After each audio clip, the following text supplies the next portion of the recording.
na tulimuona Bwana alichokifanya katika taifa la Israeli chini ya baba zetu wa imani waliotutangulia mbele. Na ninahisi kabisa usiku wa leo kuna kitu kipya Mungu anafanya kwenye maisha yako. Ukiwa na mgonjwa,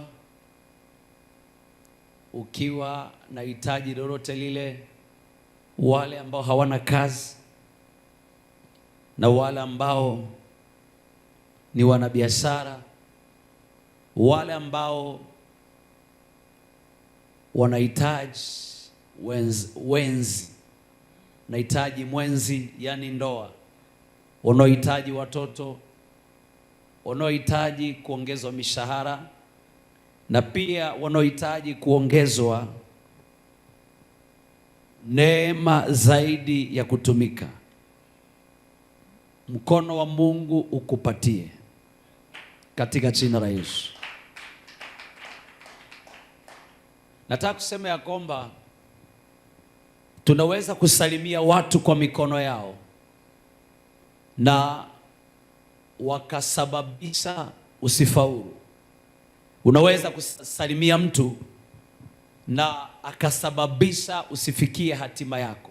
Tunaweza kusalimia watu na wakanajisi maono yako, lakini mkono wa Mungu wa mbinguni ukigusa maisha yako, upende usipende, lazima utafaulu. Mkono wa Mungu wa mbinguni ukiwa juu ya maisha yako, lazima historia itabadilika. Na tunapoendelea na ujumbe wa mkono wa Bwana, nataka tuanzie mahali pa kusema kwamba mkono wa Mungu unaleta wimbo mpya katika maisha yetu. Mkono wa Mungu unaleta wimbo mpya. Mkono wa Mungu unaleta wimbo mpya. Naomba tusome kitabu cha Zaburi 44 mstari wa 3, alafu tutaruka.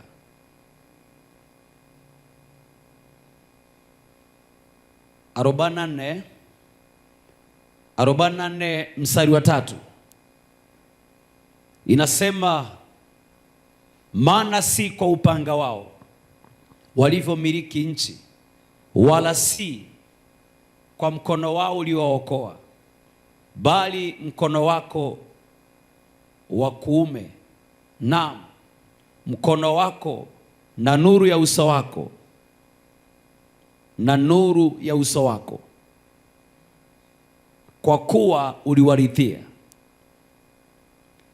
Ule mstari anasema, Mungu, Mungu, wewe ndiwe mfalme wangu, uagize mambo ya wokovu juu ya Yakobo. Alafu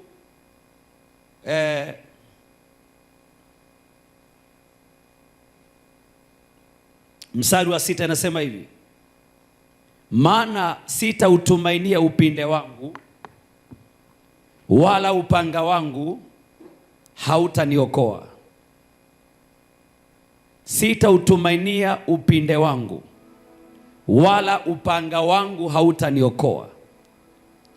Daudi anasema si kwa mkono wao walivyomiliki nchi, wala hata utumainia upinde, wala hata utegemea upinde. Kutumainia ni kutegemea, ya kwamba sitautumainia upinde wangu, hata utegemea, wala upanga wangu hautaniokoa.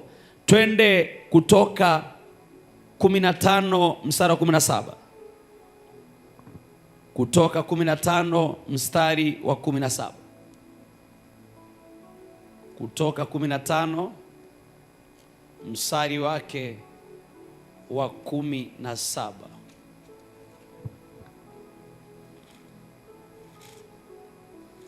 Asante Roho Mtakatifu.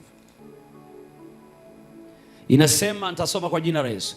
Utawaingiza na kuwapanda, utawaingiza na kuwapanda katika mlima wa urithi wako, mahali pale ulipowafanyia, Bwana, ili upakae pale patakatifu ulipopaweka imara, Bwana, kwa mkono wako. Mstari wa 18, maana Bwana atatawala milele na milele. Alafu tunaruka pale. Okay, tuendelee mstari wa 19. Inasema kwa maana farasi na mpanda farasi wake na wapanda, kwa maana farasi za Farao na magari yake na mpanda farasi wake wameingia ndani ya bahari. Bwana akarudisha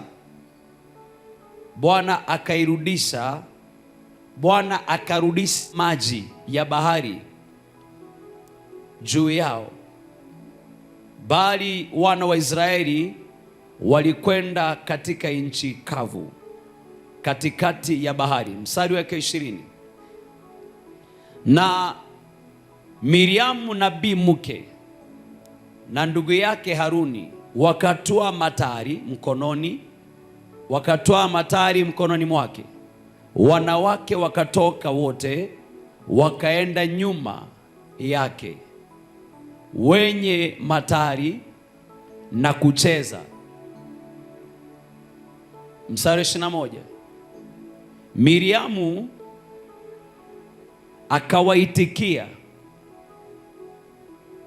Miriamu akawaitikia, mwimbieni Bwana, kwa maana ametukuka sana, farasi na mpanda farasi wametupwa baharini.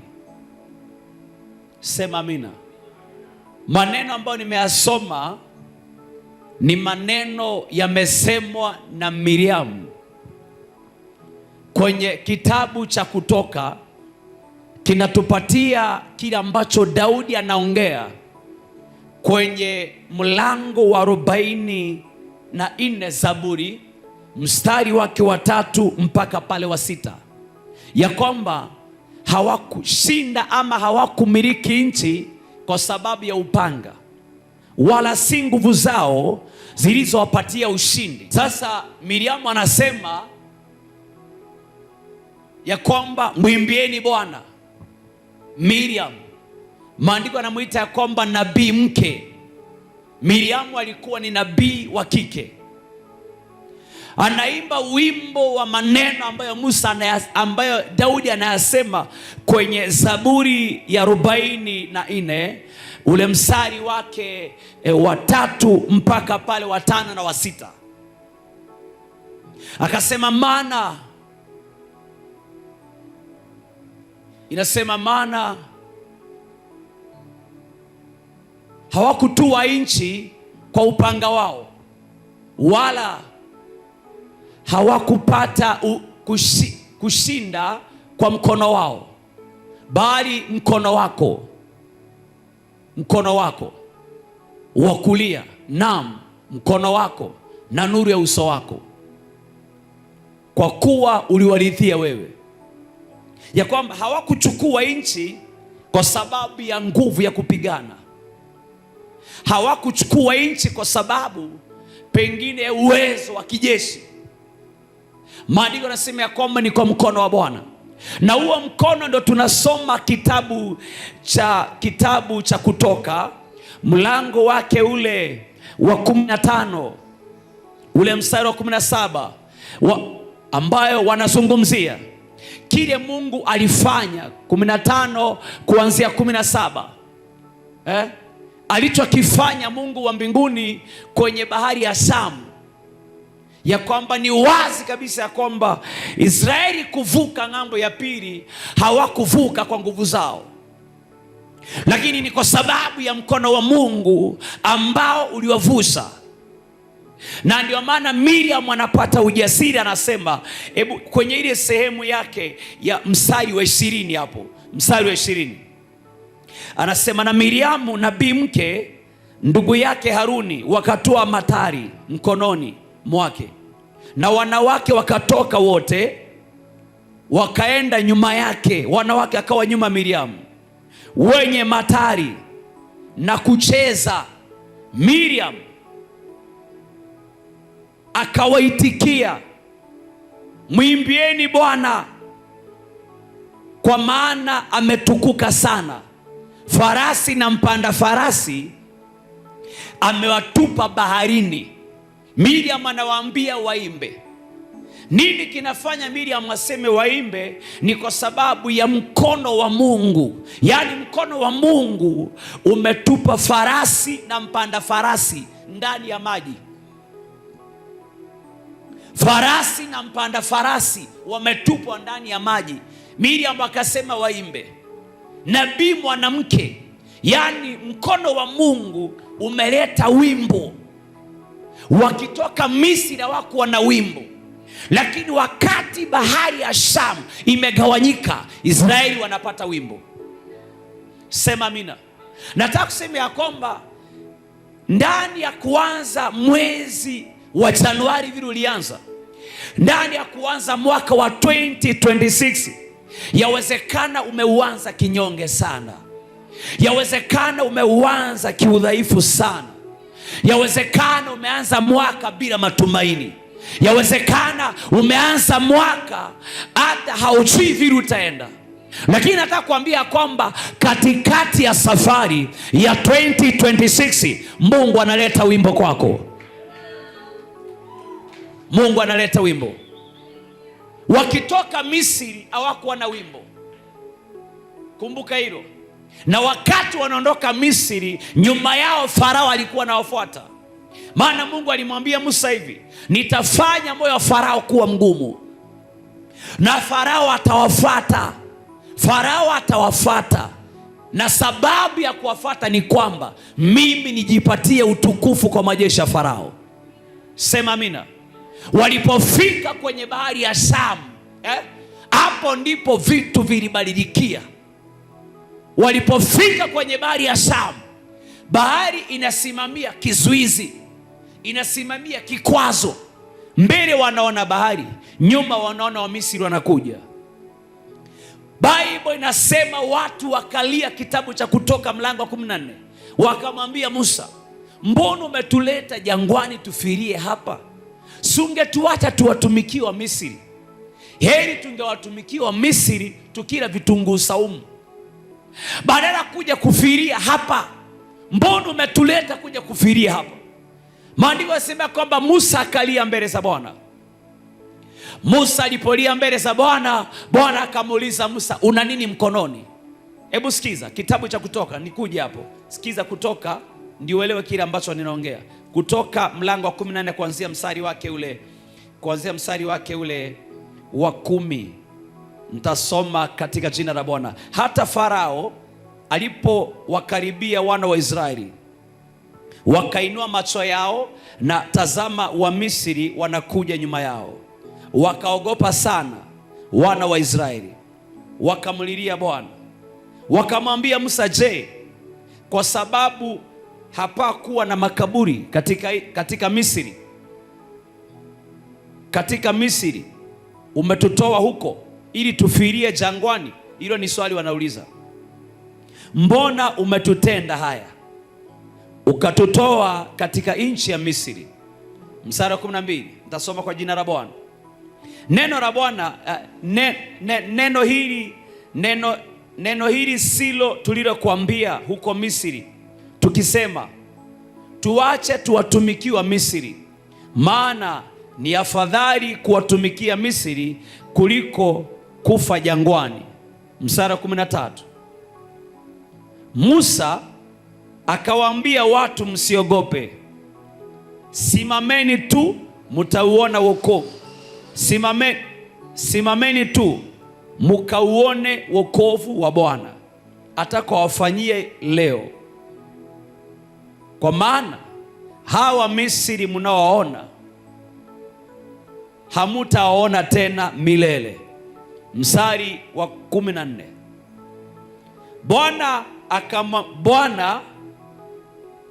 Bwana atawapigania nanyi mtanyamaza kimya. Bwana atawapigania nanyi mtanyamaza kimya. Mstari wa 15. Bwana akamwambia Musa, una nini? Bwana akamwambia Musa, mbona unanililia mimi? Waambie wana wa Israeli waendelee mbele. Ambia mtu endelea mbele. Mwambie endelea mbele. Nawe inua fimbo yako, unyoshe mkono wako juu ya bahari na kuigawanya, na wana wa Israeli watapita kati ya bahari katika nchi kavu. Na tangazo, utapita kwenye bahari yako. Mkono wa Bwana utakupitisha kwenye bahari yako katika jina la Bwana. Nami tazama, nitafanya mioyo ya Wamisri kuwa migumu, nao wataingia na kuwafuatia, nami nitajipatia utukufu kwa Farao na kwa jeshi lake lote na kwa magari yake na kwa farasi wake. Na Wamisri watajua ya kuwa mimi ndimi Bwana. Wamisri watajua ya kuwa mimi ndimi Bwana, nitakapokwisha kujipatia utukufu kwa Farao na magari yake na farasi zake. Sema amina. Watu wametoka, maandiko yanasema ya kwamba wamefika bahari ya Shamu, wameona bahari na nyuma kuna Wamisri.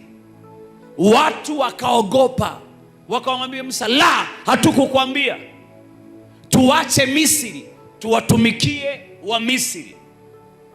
Heri tufe kifo cha huko tukiwa utumwani, lakini sio kifo cha aibu kufiria jangwani. Tulisema mapema tuache, lakini umetuleta tufirie jangwani. Musa akamwambia hapana, hapana, hapana, msiogope.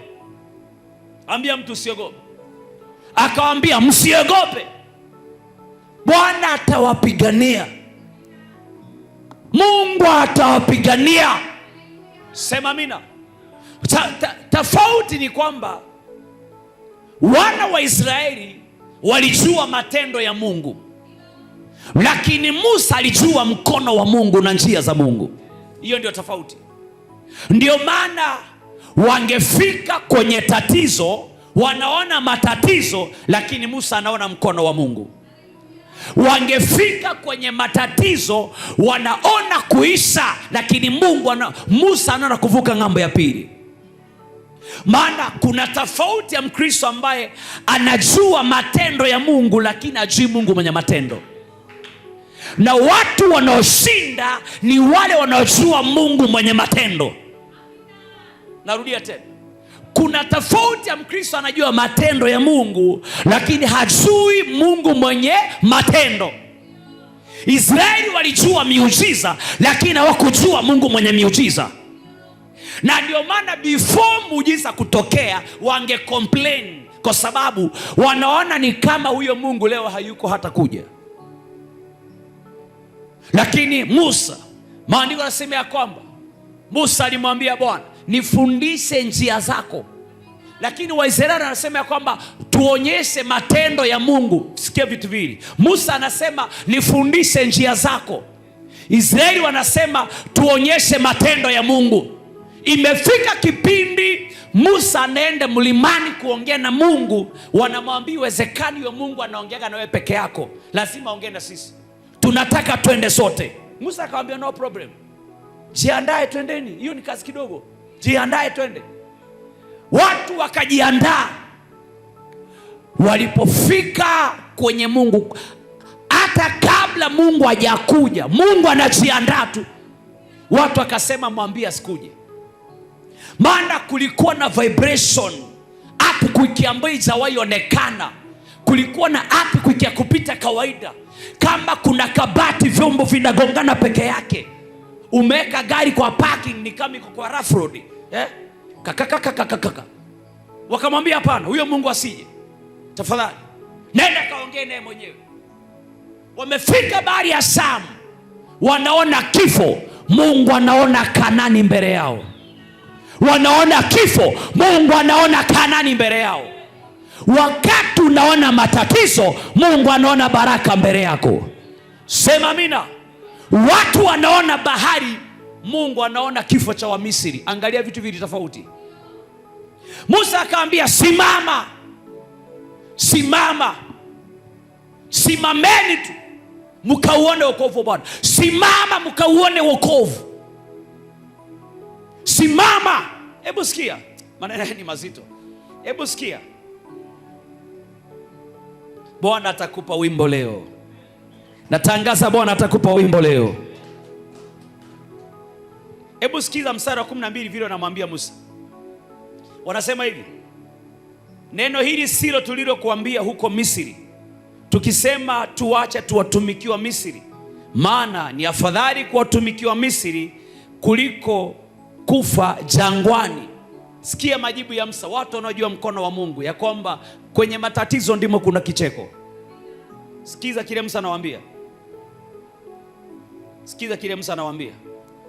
Musa akawaambia watu, msiogope, simameni tu mkauone wokovu wa Bwana atakawafanyia leo, kwa maana hawa Misri mnaowaona leo hamutaona tena milele. 14. Bwana atawapigania nanyi mtanyamaza kimya. Watu ambao wanajua mkono wa Mungu na nguvu yake hawanaga majibu ya kuvunja moyo. Watu wanajua mkono wa Mungu unachofanya hawanaga majibu ya kukatisha watu tamaa, wana majibu ya matumaini. Musa anawaambia simama, Mungu atawapigania nanyi mtanyamaza kimya. Na bado hata Mungu hajaongea, lakini Musa ana majibu ndani yake. Naomba Bwana kupatie majibu katika jina la Bwana. Sema haleluya. Musa anajua mkono wa Mungu hujawahi shindwa. Anaelewa ya kwamba hata kutoka Misri haikuwa rahisi. Ni mkono wa Mungu ulifanya kazi. Farao akasarenda. Na kama amesarenda jana, atasarenda na leo. Mimi niseme, aliyekutendea jana atatenda na leo katika jina la Bwana. Mungu aliyekupatia chakula jana ndiye atakupa chakula cha leo. Mungu aliyekuvalisha jana ndiye atakuvalisha leo. Mungu aliyekulipia renti mwezi jana atakulipia na mwezi huu.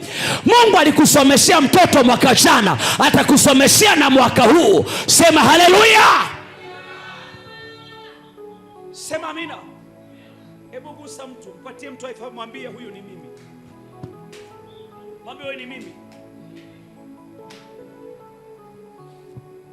Sema amina. Sikia. Watanyamaza kimya. Nini kinawanyamazisha? Mkono wa Mungu.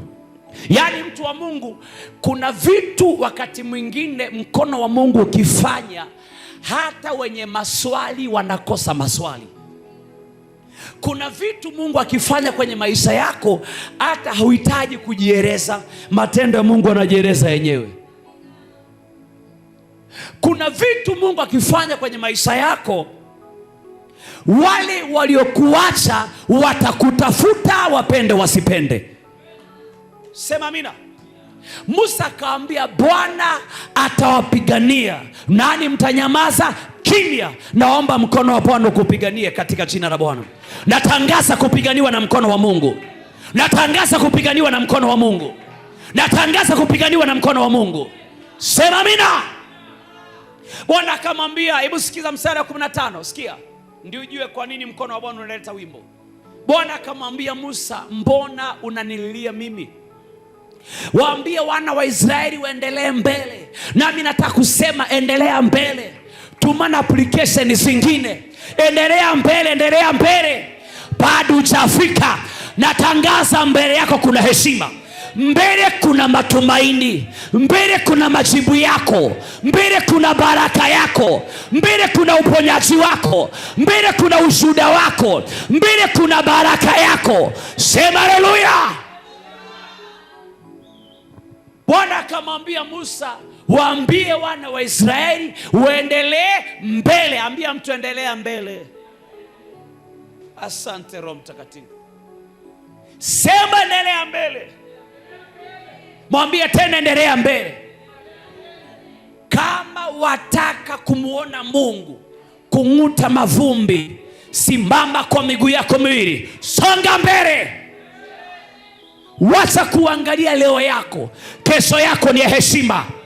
Kesho yako ni ya heshima zaidi. Kesho yako ni ya baraka. Kesho yako ni ya matumaini zaidi. Kesho yako imejaa utukufu wa Mungu. Na nena na mtu usiku wa leo. Kuna mchungaji amenipigia simu leo. Ameniambia ako Kayole. Akasema mtu wa Mungu ako Kayole Junction. Tangu nianze kuwasikiza online ibada za Friday na za Tuesday, maisha yangu ya kiroho yamebadilika. Huyo ni pastor. Jana nikapigiwa na mchungaji mwingine tena. Hao ni mapasta kutoka Kisii. Akaniambia mtu wa Mungu, tangu nianze kuwafuatilia natamani nifanye huduma chini yako. Nikamwambia hata mimi bado ninakuwa. Kwa hivyo tutajengana kiroho. Ukiwa Kisii, mimi nikiwa Nairobi. Lakini kukaa chini yangu, nikamwambia hapana. Yaani kwaona mjielewa anamaanisha anataka kuweka kanisa lake chini ya ministry hii. Lakini nikamwambia hata mimi bado na grow. Bado najiona niko chini, bado ninakuwa. Kwa hivyo tutakuzana, lakini kuwa chini kama mwanangu asubmit hapa, hapana. Tutakuzana akiwa Kisii, mimi nikiwa Nairobi. Mbona angalia hivyo?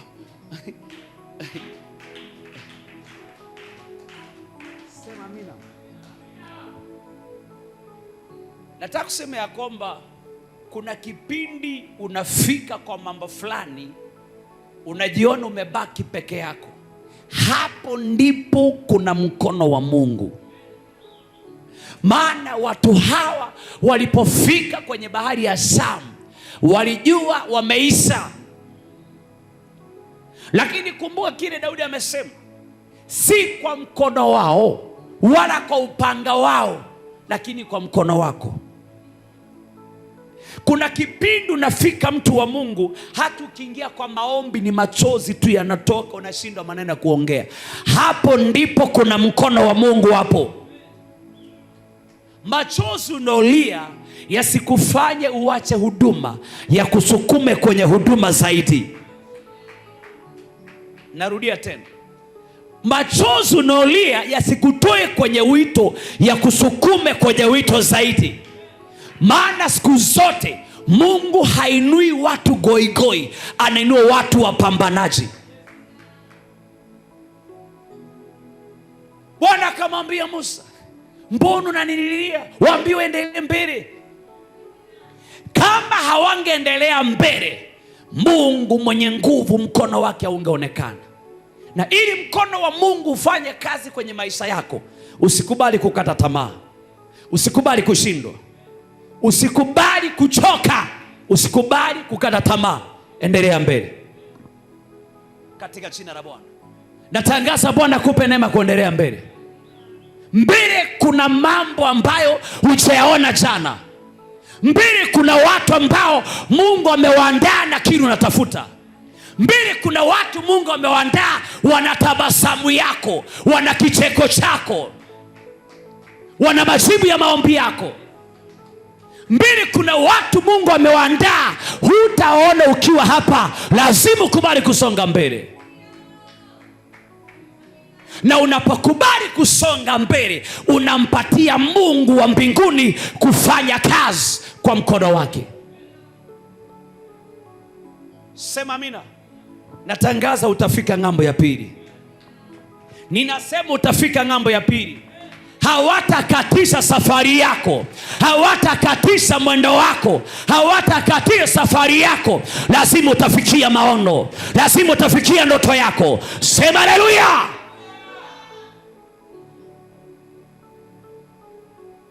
Mstari wa 16. Nawe inua fimbo yako, inyoshe, ukanyoshe mkono wako juu ya bahari na kuigawanya, nao wana wa Israeli watapita katikati ya bahari. Mimi nasema utapita kando, utapita katikati. Utapita katikati hizo challenge, utapita katikati yake. Utapita katikati hiyo challenge, utapita katikati yake. Bwana akamwambia inua mkono, nyosha mkono wako, uigawanye bahari, Israeli watapita. Ina maana wa Misri watapita. Nataka kusema ya kwamba formula ya mafanikio yako iko na Mungu. Narudia tena, formula ya mafanikio yako iko na Mungu. Formula kuinuliwa kwako iko na Mungu. Formula kupanua biashara yako iko na Mungu. Formula kuwa na amani kwa ndoa iko na Mungu. Haina maadui. Na kile Mungu atakitumia kuinua maisha yako, ndicho atakitumia kumaliza maadui zako. Bahari alitumia bahari kuwavusha ng'ambo ya pili, na akatumia bahari kuangamiza wa Misri. Natangaza ya kwamba maombi unaomba kubarikiwa ndiyo atakuwa sumu kwa maadui.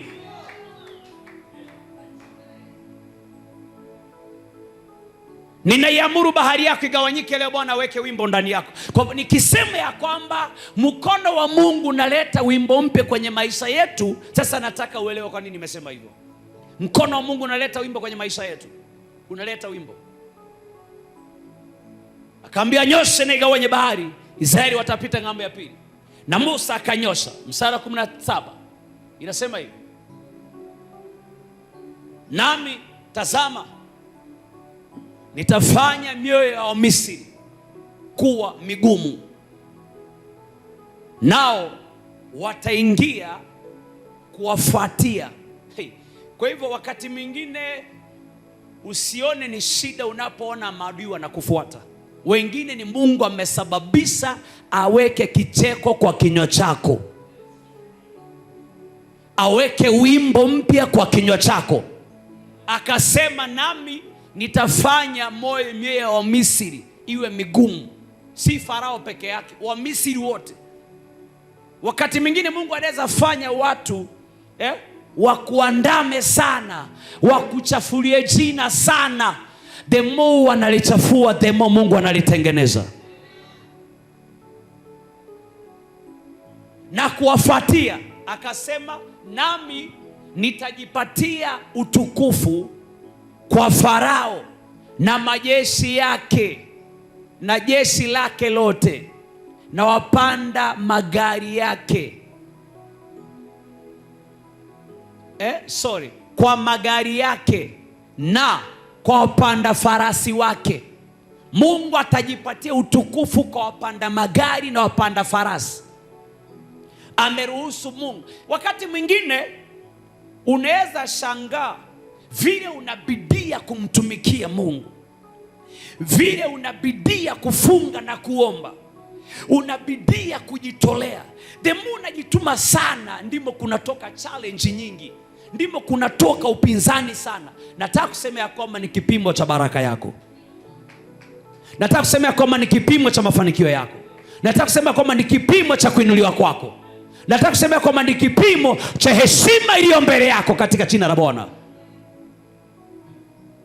Bwana akasema atajipatia utukufu kwa majeshi ya Farao, wapanda farasi, wapanda magari wanaofuata wana wa Israeli.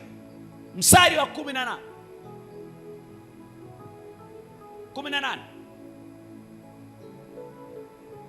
Na Wamisri watajua ya kuwa mimi ndimi Bwana. Mimi ndimi Bwana nitakapokwisha kujipatia utukufu kwa Farao. Naomba Nairobi wajue na popote ulipo wajue kwamba kuna Mungu ndani yako. Watajua wakati amekwisha kujipatia utukufu. Naomba Mungu ajipatie utukufu kwa kilu napitia. Mungu ajipatie utukufu. Mkono wa Bwana umletee Mungu utukufu kwa chochote ambacho napitia kibaya. Ninatangaza uzima kwa mtu aliye hospitalini. Natangaza uponyaji kwa mtu aliye nyumbani. Natangaza kazi kwa wasio na kazi. Natangaza baraka kwa watu wanaonekana wamelaaniwa. Natangaza heshima kwa watu wanaonekana wana faida. Sema haleluya. Asante Roho Mtakatifu. Pokea utukufu mbinguni. Akasema, nami nitakapokwisha kujipatia utukufu.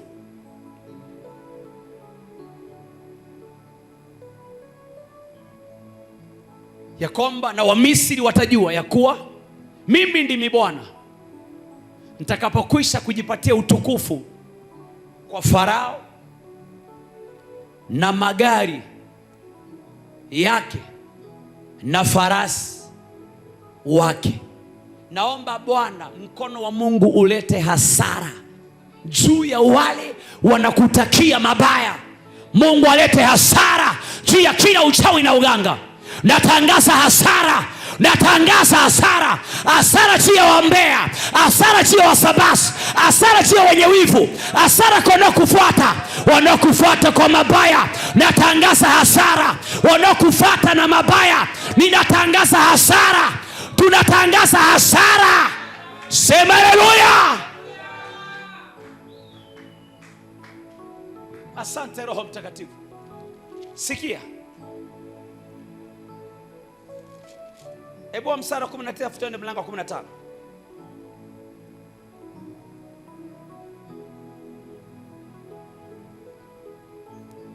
Wa mstari wa 19.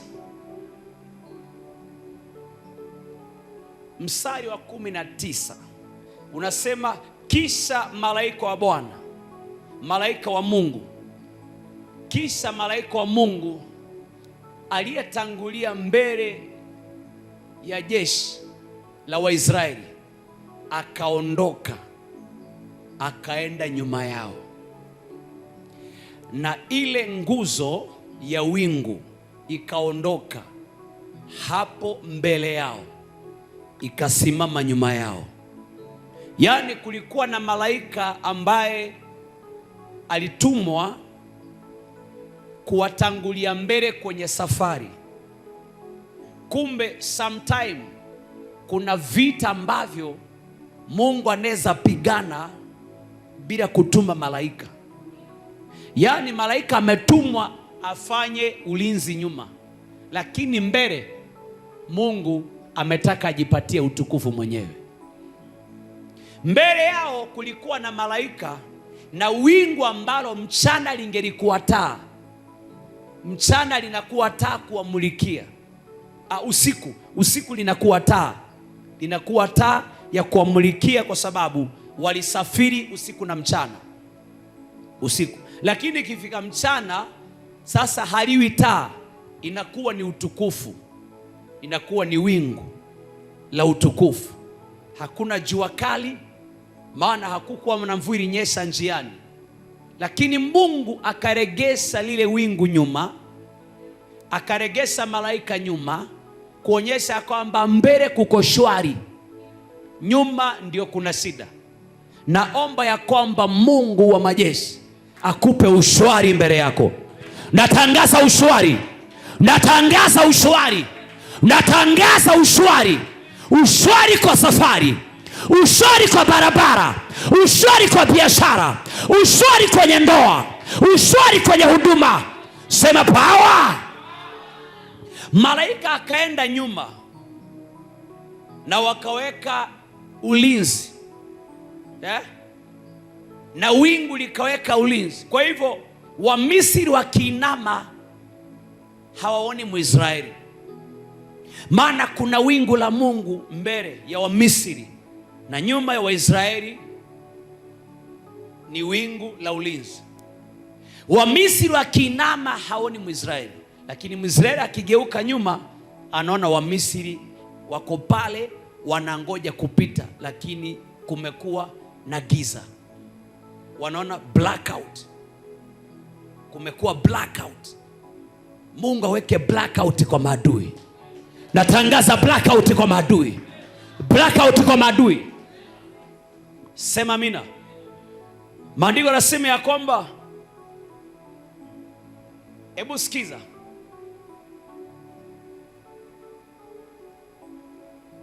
hebu sikiza huo.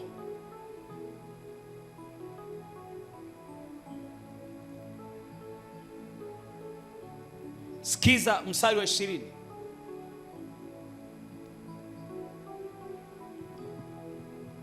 Inasema hivi: ikawa katikati ya jeshi la Wamisri na jeshi la Waisraeli, hapo palikuwa na lile wingu na lile giza. Yaani Mungu amegeuza wingu la utukufu wa Mungu limekuwa usiku, inaitwa giza. Mtu wa Mungu, mkono wa Mungu unaweza kukuweka mahali ambapo hata wakipiga ramli hauonekani. Wanakutafuta kwa vyakula hauonekani. Unaitwa kwa ramli hauonekani. Lile wingu likarudi giza. Yaani wasione Waisraeli, lakini Waisraeli wanawaona. Naomba Mungu aweke giza katikati yako na maadui. Aweke giza katikati yako na adui wanaokutakia mabaya. Wewe unaona lakini hawakuoni. Unafunuliwa kile wanapanga, lakini hawafunuli vile unaomba. Unafunuliwa vile wamejipanga, lakini hawajui vile umejipanga wewe. Ninakuombea usiku wa leo ya kwamba mkono wa Bwana ukupatie wimbo ambao adui hajawahi imba. Sema haleluya. Sikia, inasema lakini lilitoa nuru wakati wa usiku. Hii inashangaza. Yaani imagine, hebu angalieni hapa, angalia mimi. Yaani wewe uko na tochi, unamulika hivi. Wewe unamulika njia, maana ni giza, si ni mwangaza, lakini mwenzako anaona giza. Hiyo sayansi umewahi kuiona wapi? Wewe imagine, sikiza, hilo wingu usiku linarudi nini? Taa. Maana nuru ni taa, lakini kwa Wamisri ni nini? Ni giza. Naomba Mungu akupe hiyo. Umejua kwamba wachawi wana uwezo wa kujua kesho yako mapema kwa uwezo wa shetani ukiwa hauna Mungu. Ndio unaona ya kwamba, asante Roho Mtakatifu, Farao alijua Musa atakuwa nani na hii ndio kazi atakuja kufanya. Ndio maana akasema watoto kuanzia miaka mitatu mpaka miezi mitatu wafanye nini? Wauawe. Kuanzia miaka mitatu mpaka miezi mitatu watoto wa kiume peke yake wauawe. Lakini Musa akafichwa asionekane. Ona kile Mungu alikuwa anamtuma kuja kufanya. Una hatima kubwa, ndio maana una vita vikali. Yaani katikati lile, lakini lilitoa nuru wakati wa usiku, na hawakuwakaribia wala usiku kucha. Yaani wingu linawaka, lakini Wamisri hawakuwakaribia. Kwa nini hawakuwakaribia? Sema mkono wa Bwana. Naomba adui asikukaribie katika jina la Bwana. Natangaza hawatakaribia maisha yako. Yaani usiku ni nuru, wanaona taa, lakini adui anaona giza. Biblia inasema hawakuwakaribia, hawakuwakaribia usiku kucha, kwa sababu walivuka bahari kwa masaa karibu 12. Walivuka masaa 12, hayakufika kwa sababu ilipofika saa 9 ndio Mungu alichunguliwa Misri. Kwa hivyo ikufika saa 12. Kwa kutoka saa 9 kurudi nyuma, unaweza hesabu ni masaa mangapi hayo? Maana saa 9 asubuhi ndio Mungu aliwashughulikia. Hawakufa saa 8, hawakufa saa 7, hawakufa saa 6, waliuawa saa 9 asubuhi. Ndio unaona ya kwamba maombi ya saa 9 yanakuwaga na nguvu sana. Kiwete alitembea saa 9. Yesu akiwa msalabani, tangu saa 6 kulikuwa na giza. Alipokata roho, ilipofika saa 9 giza likatoweka. Kornelio kwenye maombi ya saa 9 anakutana na malaika. Ndio ujue nguvu ya saa 9. Petero kwenye mlango mzuri saa 9 wanamponya kiwete. Naomba saa 9 Bwana azungumze na wewe. Naomba Bwana azungumze na wewe. Sema amina. Yaani wanavuka, wanaona njia lakini adui haoni njia. Mimi naomba Mungu wa mbinguni apofushe kila adui wa maisha yako, ya kwamba chochote unafanya hawatakiona katika jina la Bwana. Nini kimesababisha wakitoka Misri walianza na Mungu, wakitembea walitembea na Mungu? Na we anza na Mungu, tembea na Mungu, kaa na Mungu, kula na Mungu, kunywa na Mungu, pumzika na Mungu, tabasamu na Mungu. Sema haleluya. Chochote unapanga panga na Mungu, chochote unaongea na Mungu. Natangaza panga na Bwana. Mungu atapanga na wewe, ukipanga naye atapanga na wewe. Watakupiga vita lakini watakuweza, maana Bwana yu pamoja nawe. Sema haleluya. Hebu pasa soma yako, labda yangu ninasema. Hebu soma yako. Hebu soma yako. Kutoka mlango wa 14. Soma Biblia yako, labda yangu ninasema hivyo. Mstari wa 20. Ikawa katikati ya jeshi la Misri na jeshi la Israeli, napo palikuwa na lile wingu la lile giza, lakini lilitoa nuru wakati wa usiku, na hawakuwakaribia hawa usiku kucha. Mkono wa Mungu ukiwa juu yako, hajalishi uko katikati ya maadui, katikati ya madawa yao, katikati ya matatizo, utakutoa ndani katika jina la Bwana.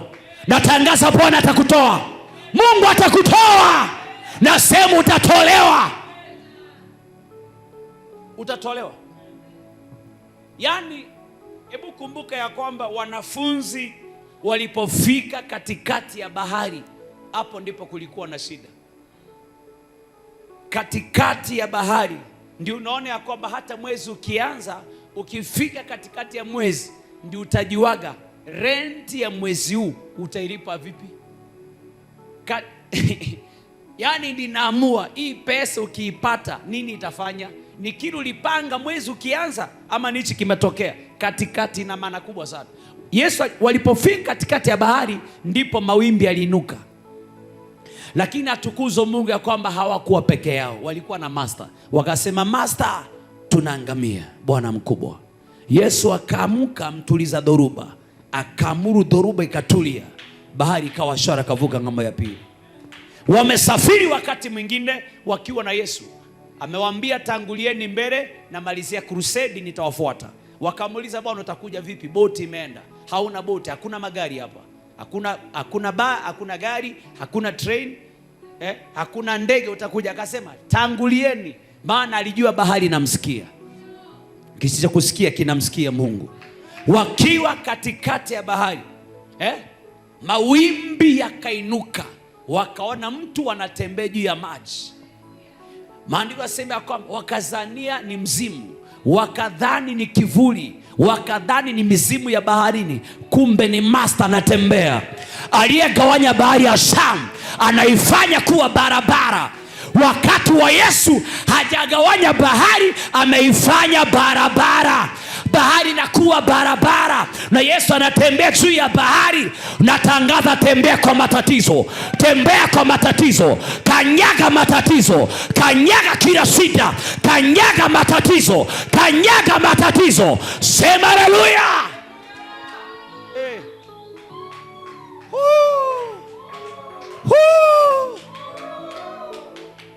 Sema amina. Wakiwa katikati wakaona natembea, akawa natembea, wakadhani ni mzimu. Mimi nasema hivi, hata saa hii kuna watu wanasubiri, maana wanajua ulichopitia last year. Kuna watu wanajua ulichopitia kwenye ndoa ya kwanza. Kuna watu wanajua ulichopitia kwenye biashara ya kwanza. Kuna watu wanajua ulichopitia ukiwa high school, wanajua ulichopitia ukiwa college, wanajua ulichopitia ukiwa university, wanajua ulichopitia ukiwa na mimba ya kwanza, ukiwa na mimba ya tatu, mtu akiwa na mimba ya 4. Nataka kusema ya kwamba kile Mungu amepanga hawatajua mpaka kitokee. Hawatajua katika jina la Bwana, hawatajua. Wakaona Yesu anatembea juu ya maji. Anatembea juu ya maji. Alipowakaribia akasema, msiwe na shaka, msiwe na shaka, ni mimi. Wakasema, Bwana, tunaangamia, tunaangamia. Yesu akatuliza bahari, kukawa shwari. Na kabla hajafika, Petero alipomwona akasema, Bwana, kama ni wewe, suniruhusu Bwana mimi nikuje. Ambia mtu kuwa kimbelembele kama Petero Bwana. Kimbelembele ya Petero ni nzuri sana. Nzuri, ile kimbelembele ni nzuri. Ile ni nzuri. Na wacha nikwambia, hakuna mtu aliyeachia ufunguo kama si Petero. Yeye ndiye aliachia ufunguo. Mwambie mwanza kuwa na kimbelembele kama Petero. Wacha kuwa na imani haba kama Tomaso. Mwambie acha kuwa kama Tomaso. Hebu fanana na Petero. Petero akamjibu akasema, Bwana, ikiwa ni wewe, niamuru nije kwako juu ya maji. Hey, mimi naamuru tembea kwa ya maji. Natangaza tembea kwa maji. Natangaza tembea. Amenituma nikwambia tembea. Natangaza utatembea. Juu ya Nairobi utatembea. Kwa taifa la Kenya utatembea. Afrika utatembea. Ulaya utatembea. Kihuduma tutatembea. Waimbaji mtatembea. Utatembea ukiimba. Mtatembea nikihubiri. Sema power. Akasema, Bwana, kama niamuru. Akasema, niamuru nifanye nini? Nije. Akasema njoo. Akasema nini? Akasema njoo. Akamwambia njoo. Petero alipoanza kwenda, akasema njoo. Petero akashuka katika mashua. Ambia mwenzako, shuka kwenye hayo maisha. Shuka mwende Yesu. Shuka kwa hayo maisha ya kushindwa. Shuka kwa roho ya kujidharau. Mwambie shuka juu ya roho ya kujidharau. Shuka kwa roho ya uoga. Mwambie mwenzako shuka. Yaani kushuka inamaanisha wakati mwingine kuna vitu lazima uamue kuhatarisha. Kuna baraka uweze kuzipata bila kuriski. Kuna miujiza uweze kupata bila kuriski. Hata kutoa sadaka ni kuriski. Kuna wakati nafika yani ndio uko na sadaka, uko na 500, uko na 1000, lakini una riski. Yani unaamua hata kufuriza na kumtolea Mungu. Unamwambia Mungu, sasa nataka kutoa 2000 leo. Mungu, nataka ile ploti, nataka ile pikipiki, nataka ile nyumba, nataka ile kazi. Una riski. Hii ni kuriski, wapendwa. Jamani, ni mvuvi. Miaka yote kazi yake ni kuvua. Hajawahi ona mtu akitembea kwa maji. Ndio maana amesema ni mzimu. Hii ni mizimu ya Taita, ama ni mizimu ya Western, ama ni mizimu ya Ukambani. Weke mwaka wakashaluga si mwakashaluga. Ni mizimu ya Kisii, ama ni mizimu ya Wanandi imetokea. Lakini mzimu wa aina gani? Huu mzimu unakaa kama mwanadamu.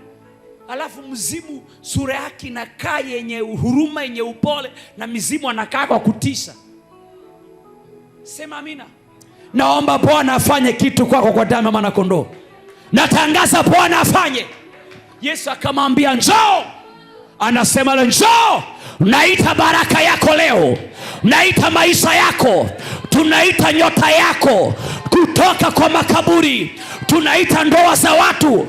Tunaita biashara. Tunaita masomo ya watoto wetu. Tunaita good performance ya watoto wa shule. Tunaita biashara. Tunaita magari yetu, shamba la kanisa. Tunaita usiku wa leo. Tunaita usiku wa leo. Tunaita uponyaji. Tunaita vipawa. Tunaita ndoa. Tunaita miujiza. Tunaita baraka. Tunawaita. Natangaza naita madestiny helper wako. Tunaita madestiny helper wako. Tunaita usiku wa leo madestiny connector wako na kuitishia usiku wa leo. Tunaita Bwana wale wako na pesa kujenga kanisa, wale wana pesa kujenga kanisa. Jehova, tunawaita wana mabasi ya kanisa, wana pesa biashara yako, wale wana ploti yako, wale wako na nyumba yako. Tunaita usiku wa leo. Natangaza na waita kwa damu ya mwana kondoo. Tunawaita usiku wa leo. Tunawaita usiku wa leo. Tunawaita usiku wa leo. Tunawaita usiku wa leo. Sema power katika jina la Yesu Kristo. Akasema njoo. Bwana akasema njoo. Petero akashuka katika mashua. Shuka kwa hiyo mashua. Shuka hiyo mashua. Ninakushukisha kwa mashua ya madeni, mashua ya kudharauliwa, mashua ya kuonewa, mashua ya magonjwa. Na kuteremsha leo. Na kuteremsha leo. Na kuteremsha wewe. Na kuteremsha leo. Na kuteremsha leo katika jina la Yesu. Ninakushukisha roho inokupimia maombi, roho inokupimia kutolea Mungu, roho inakupimia kiwango cha biashara, roho inakupimia vile na banki pesa yako. Na kushukisha usiku wa leo. Natangaza na kushukisha leo. Natangaza na kushukisha leo. Mbona si mtu mwingine alisema ni Petero peke yake? Yani na maana kumbe ukitaka kwenda viwango vingine unaamua kama wewe, sio kama watu. Uamue kama wewe. Tembea kama wewe. Ongea kama wewe. Siku zote wanawaambia ukitaka kwenda mbali usitembee peke yako, tembea na watu. Ukitaka kwenda haraka nenda peke yako. Ukitaka kufanya mambo makubwa lazima uwe na watu. Kwa hivyo ina maana kwamba ukiamua kama wewe, Mungu atakuunganisha na watu kama wewe. Mungu atakupa watu kama wewe. Watu wa aina yako, wanaomba kama wewe, wanafunga kama wewe, wanaimba kama wewe, wanahubiri kama wewe. Sema amina. Ndio unaona watu wanapiga simu kutoka Kisii, wanasema mtumishi wa Mungu, sijui ni vile niko na Wakisii hapa na kesho ndio pengine ni vile niko na Wakisii la wanaswi basi ni vile niko na Wakisii hapa. Ni neema. Asante. Wanapiga simu akisema mtu wa Mungu, naomba Mungu wa mbinguni akushukishe kutoka kwa mashua ya usingizi wa kiroho. Usingizi wa kiroho katika damu ya mwana kondoo. Usingizi wa kibiashara, usingizi wa mafanikio yako, na kutoa ndani usiku wa leo katika jina la Bwana. Inasema akatembea juu ya maji ili amwendee Yesu. Mimi naamuru tembea usiku wa leo. Huduma yako na itembee, maisha yako yatembee. Natangaza tembea, inanena tembea, ninasema utatembea. Huduma yako itatembea, kanisa la Bwana litatembea, biashara yako itatembea, watoto wako watatembea katika jina la Yesu Kristo. Sema amina. Sema amina. Makosa usifanye, usiwe muoga. Usiwe nini? Usiwe muoga. Alipoanza safari vizuri kufika mbele, Petero akaogopa. Alipoona mawimbi akaanza kuogopa, kwa sababu anafahamu kama mvuvi ya kwamba mawimbi yameua watu. Hata labda jana yake kuna wavuvi wenzake walipotea, jana kuna wavuvi walikufa, kuna watoto walienda baharini kuogelea wakafa. Mara ngapi tunasikiaga Mombasa fulani fulani fulani kutoka bara, kutoka wapi? Hautasikia kosti, unasikiaga bara, alienda kuogelea akafa. Maana watu wa bara hawajui mambo na kuogelea, lakini watu wa kosti hujawahi sikia kwa matangazo ya kwamba walienda kuogelea wakafa. Maana wanajua msimu wa mawimbi, wanajua msimu wa upepo. Kuna wakati upepo unakuwa mwingi, bahari inachafuka, hawezi wakatembea. Lakini Yesu na Petero, Yesu ni mtuliza mawimbi, yeye ni mtuliza bahari. Sema, mkono wa Bwana utanipatia kicheko katika jina la Bwana. Haya ndiye alimfanya Miriam. Sema Miriam. Ndiye akasema, hebu pastor tusomee kutoka hiyo 15, twende pale mlango wa 15 ule mstari wake wa, tuanzie mstari wa 20. Kutoka mlango wa 5 mstari wa 20. Na Miriamu nabii mwanamke, dada yake Haruni, akatwaa tari mkononi mwake. Wanawake wakatoka wote wakaenda nyuma yake, mwenye matari na kucheza. 21.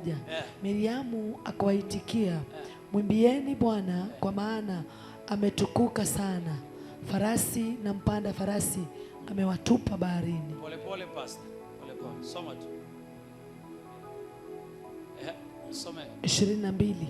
Musa akawaongoza Israeli waende mbele kutoka bahari ya Shamu. Nao wakatokea kwa jangwa la Shuri. Wakaenda safari ya siku 3 jangwani, wasione maji. Pale nyuma pastor, pale Miriamu anaambia, anzia mstari wa 20 mtumishi. Miriamu akawaitikia 20. Na Miriamu nabii mwanamke, dada yake Haruni, akatwaa tari mkononi mwake. Wanawake wakatoka wote wakaenda nyuma yake, mwenye matari na kucheza. Miriamu nabii mke akachukua matari, wamama wakamuunga mkono. Na ndio unaona kwamba kwenye makanisa mara nyingi utakuta wanawake wengi ndio waimbaji, wanaume ni wachache. Uongo ama kweli? Sasa umeona mali ilianzia makanisani. Geoffrey yako hapa ni mwoga kuimba, Jack ni mwoga kuimba, Brondon basi ndio kabisa, ukitaja mambo kuimba hata enda ibada hiyo siku. Job wako hapo ni mwoga kuimba. Masua ako pale sema jikakawa. Amua wako hapo, kitaka amua siende ibada, mwambie aimbe. Hiyo atakwambia leo sisikii vizuri, niko na homa. Lakini Miriam akachukua nini? Matari, akachukua tari, yani tari ni moja. Wanawake akachukua matari. Ndio unaona kwenye kila kanisa utakuta waimbaji wanaume ni wachache, wanawake ndio wengi. Maana hata waliogundua Yesu amefufuka ni wanawake, si wanaume. Mungu atusaidie. Wanawake Bwana asifiwe. Mbona mnaitikia kinyonge namna hii? Wanawake Bwana asifiwe. Jamani, tupigieni wamama makofi. Ndio unaona hata leo makanisani ukisimamisha wanawake 100, wanaume 200, ukitafuta watu wajazo Roho Mtakatifu, wanawake 100 wote watajawa Roho wa Mungu. Lakini wanaume 200 utapata watu 5 ndani ndio wamejazwa. Na wako 200 lakini wangapi? Ni 5. Lakini wamama wote 100 wamejawa na Roho Mtakatifu. Sasa Miriam akachukua, na Miriam akaambia, akaanza kuimba. Na unajua kwamba hii timu ya waimbaji ilikuwa zaidi ya watu 100. Akaanza kuimba, wakaanza kuitikia. Wanaimba kwa sababu gani? Kwa sababu mkono wa Mungu umewaletea wokovu. Mkono wa Mungu umewavusha ng'ambo ya pili. Mkono wa Mungu umetengeneza njia mahali pasipokuwa na njia. Mkono wa Mungu umetengeneza barabara pasipokuwa na barabara. Sema amina. Naomba usiku wa leo katika jina la Bwana, mkono wa Bwana ukufanyie wepesi. Natangaza wepesi kwa damu ya mwana kondoo. Natangaza wepesi kwa jina la Yesu Kristo aliye hai. Natangaza wepesi kwa damu ya mwana kondoo. Watu wakaanza kuimba. Wakaanza kuimba. Wanawake wanamunga mkono, wako nyuma yake. Sikia mstari 21. Wanaimba namna gani?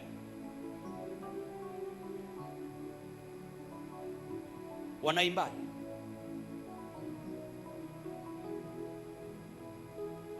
Msomaji wetu unaweza kutusomea mtumishi? Luka 15 Naam. mstari wa 21. Naam. Miriamu akawaitikia, mwimbieni Bwana kwa maana ametukuka sana. Naam. Farasi na mpanda farasi amewatupa baharini. Mwimbieni Bwana kwa sababu afanya nini? Ametukuka sana. Naomba Mungu ajitukuze kwenye maisha yako. Amen. Huu mwaka wa 2026 Mungu ajitukuze kwenye maisha yako. Natangaza Bwana ajitukuze kwenye maisha yako katika damu ya mwana kondoo. Asante Roho Mtakatifu, ninakuabudu Mwokozi. Wastahili heshima na adhabu. Pokea utukufu mbinguni. Wastahili Mesaya. Pokea sifa na enzi. Wewe ni Mungu uliyeziumba mbingu na nchi. Mungu aweke wimbo kinywani mwako leo katika jina la Bwana majeshi. Mungu akupe tabasamu.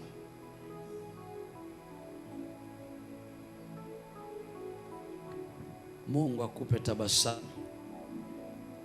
Hebu nisomee Wasairi shakaina guri, heshima, nguvu na mamlaka.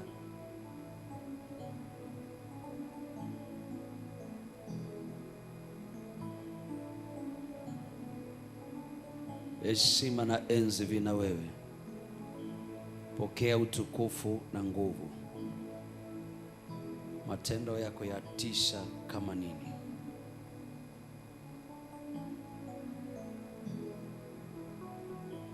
Wastahili Jehova.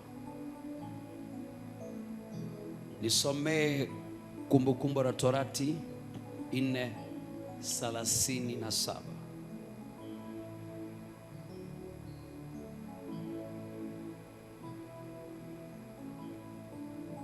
Wastahili Bwana. Kumbukumbu la Torati mlango wa 4 na mstari wa 37.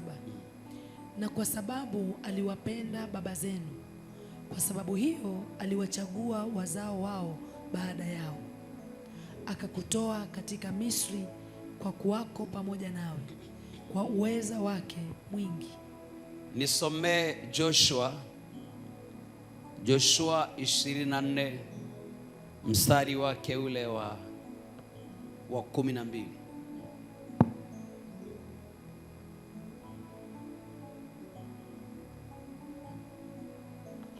Joshua 24 mstari wa 12. Nikatuma nyigu mbele yenu. Rudia vizuri pastor. Nikatuma nyigu mbele yenu, waliowafukuza mbele yenu hao wafalme wawili wa Waamori, si kwa upanga wako wala kwa upindo wako. Asante. Joshua anaambia wana wa Israeli ili waingie nchi ya Kanaani, Mungu alitumana nyingu mbele yao zikafukuza mfalme wa Amori, wafalme wa Amori. Akasema si kwa upanga wako wala kwa upinde wako. Hebu tuende pastor. Nami nimewapa ninyi nchi msioitendea kazi na miji msioijenga. Asante. Yaani Musa na Joshua, huyu ni Joshua sasa. Anaambia wana wa Israeli, Mungu anawapatia vitu msivyovifanyia kazi. Yaani kuna wakati, kuna baraka Mungu anaweza kukubariki nazo, si kwa sababu umejituma sana. Hapana. Yaani amekupatia ili ajulikane, amekupatia ili ajitukuze. Yaani Mungu anakupatia ili aogopewe, anakupatia ili atambulikane. Sema amina. Anasema, nami nimewapa ninyi nchi msioitendea kazi na miji msioijenga. Yaani kuna wakati hautanua plot uchimbe msingi, unauziwa nyumba iko tayari, unauziwa nyumba amo ya bedroom 5, ujanua matofali. Mungu anaamuru mtu anajenga, na anajenga nyumba nzuri kwa gharama kubwa, kumbe anajengea amo. Hujaelewa? Mimi ninaamuru usiku wa leo ya kwamba 2026 mkono wa Bwana utakupatia vitu ambavyo hujavitolea jasho. Wakati mwingine kuna vitu Mungu anakupatia mtu wa Mungu bila wewe kumwaga jasho. Unakula raha mstarehe. Yeah. Yaani raha mstarehe. Sema amina. Yaani kuna wakati Mungu anasababisha watu wengine walipe gharama ya kujenga, wewe unalipa gharama kumtafuta Mungu. Alafu mnakutania kwenye ulimwengu roho. Wanafanya exchange. Wanafanya exchange. Sema amina. Yaani ndio maana nasema ukipata nafasi ya kumtumikia Mungu, tumika na moyo wako wote. Ukipata nafasi ya kumtolea Mungu, toa na moyo wako wote. Sijawahi ona mtu amebarikiwa mpaka amenungunika. Ushawahi? Lakini kuna watu wanaishi kwenye umaskini mpaka ananungunika. Unakopa watu mpaka unanungunika, lakini bado unawakopa. Lakini kuna gharama unaweza lipa kwa Mungu ambayo inaandaa vitu ambavyo hujagharamika kuvitafuta, umegharamia kumtumikia Mungu. Ninakukutanisha na hiyo neema katika jina la Bwana. Natangaza pokea neema. Inanena pokea neema na kumilikisha vitu hujagharamikia wewe. Natangaza pokea. Inanena pokea. Kuna wakati Mungu anakupatia biashara, watu wakikuangalia haufanani na hiyo biashara. Kuna wakati Mungu anakubariki na gari, wanakupima na kiwango cha mshahara wako kulingana na hiyo gari. Ndio anasema, yani ukiendesha gari mzuri ni devil worship. Ukivaa vizuri devil worship. Ukijenga nyumba nzuri devil. Sasa hebu tuonyeshe basi ile ambayo ni Mungu amefanya. Ndio maana anasema ukibarikiwa kama kaka mliyebarikiwa, sio kila siku t-shirt. Hapana, usitubwage chini bwana. Wewe huyo mtu sema amina.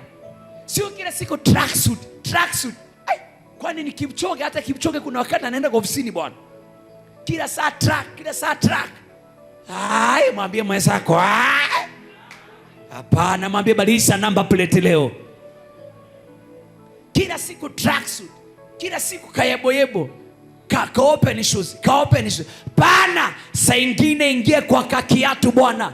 Tembea ni kama spring ya Mahindra. Spring ya Mahindra, pole bila haraka. Tukipigiwa simu usitoe haraka, toa simu pole. Yes. Hata kama uko broke, hata kama umefuriza credit.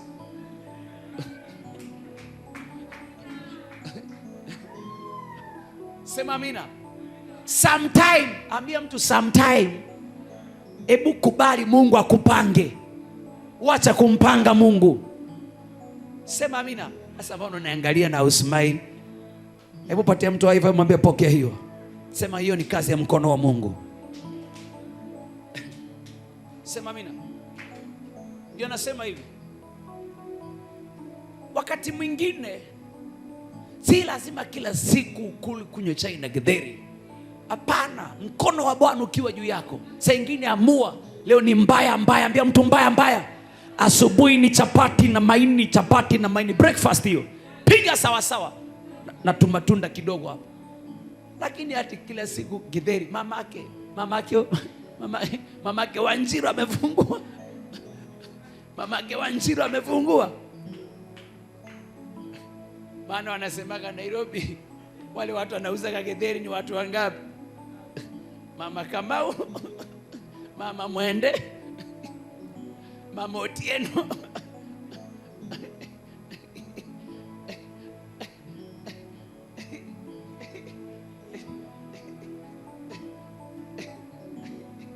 Sema amina.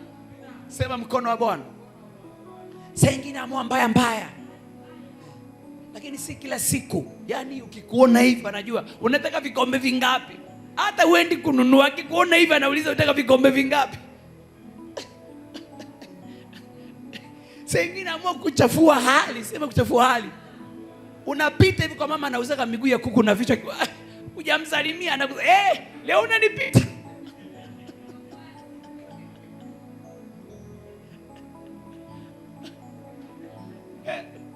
Kuabudu na kuabudu na kuabudu wewe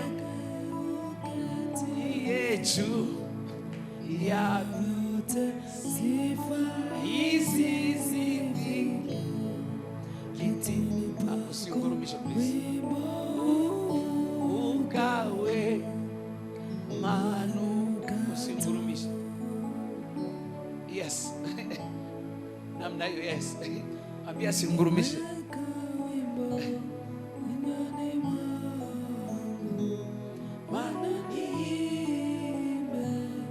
Sifa zako umeniumba ili nikuabudu na kuabudu na kuabudu uketie ya vyote sifa hizi zifike kitini pako wimbo ukawe manukato. Volume kidogo keyboard. Manukato. Sema amina. Yaani unapita hivi mama mgongo wazi amekuona uko na kikapu. Leo umehama ni vile uko na si deni na dai. Maana uko na deni ya mgongo wazi 3 ulichukua ukasema utatumana jioni, ukasema simu ilisha moto. Sema amina. Leo ninakuombea katika jina la Bwana. Mungu akutoe kwa miguu ya kuku na vichwa vya kuku. Uanze kula mapaja ya kuku, kifua cha kuku.